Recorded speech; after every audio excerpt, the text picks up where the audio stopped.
আসসালামু আলাইকুম। আমদাদুল একাডেমির পক্ষ থেকে আপনাদের সবাইকে স্বাগত। আজকে আমরা আলোচনা করব নবম-দশম শ্রেণীর পদার্থবিজ্ঞানের একটা গুরুত্বপূর্ণ পাঠ অর্থাৎ ভরবেগ নিয়ে। তো চলো শুরু করি।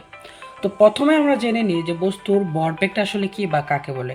একটা বস্তুর ভর এবং বেগের গুণফলকে আমরা বলছি ভরবেগ। অর্থাৎ এই যে একটা বস্তু আছে, মনে করলাম বস্তুটার ভর হচ্ছে m = 200 কেজি এবং বস্তুটা কি করছে 2 মিটার পার সেকেন্ড বেগ নিয়ে কি করছে চলছে। এখন আমরা যদি বস্তুটার ভর 200 কেজিকে তার প্রাপ্ত বেগ অর্থাৎ 2 মিটার পার সেকেন্ড দ্বারা গুণ করি তাহলে পাবো 400। এই 400 হচ্ছে বস্তুটার ভরবেগ।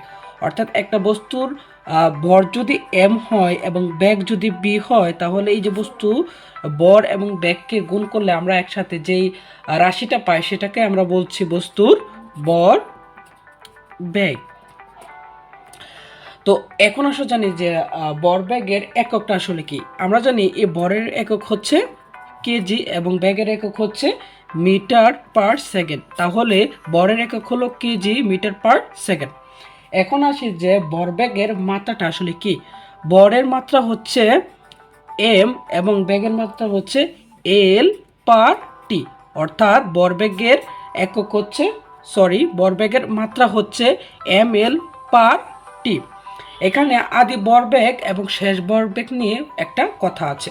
তাহলে আদি ভরবেগটা আসলে কি। একটা বস্তুর আদি বেগ এবং বস্তুর ভর দ্বারা গুণ করলে যেটা পাবো সেটা হচ্ছে বস্তুর আদি ভরবেগ।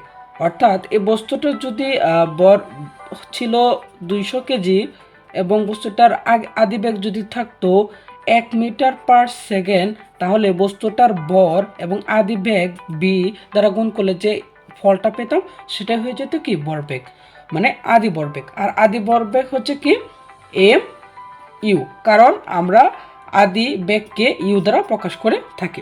পরবর্তীতে হচ্ছে কি শেষ ভরবেগ। অর্থাৎ একটা বস্তুর শেষ পর্যায়ের বেগ এবং ভরকে গুণ করলে একসাথে আমরা যে অ্যান্সারটা পাবো সেটা হচ্ছে কি ভরবেগ এবং এটাকে লেখা হয় এম বি। কেননা শেষ বেগ হচ্ছে কি বি, তাই আমরা শেষ ভরবেগকে এম বি দ্বারা প্রকাশ করে থাকি এবং আদি ভরবেগকে এম ইউ দ্বারা প্রকাশ করে থাকি। তো আশা করি এই ভিডিও থেকে তোমরা ভরবেগ সংক্রান্ত যে রাশিগুলো আছে অর্থাৎ ভরবেগের একক, মাত্রা ইত্যাদি সম্পর্কে সম্পূর্ণভাবে ধারণা পেয়েছো। তো আমাদের সাথেই থাকো, আর তুমি যদি আমাদের চ্যানেলে নতুন হয়ে থাকো আমাদের চ্যানেলকে সাবস্ক্রাইব করবা এবং আমাদের পাশেই থাকবা। ধন্যবাদ।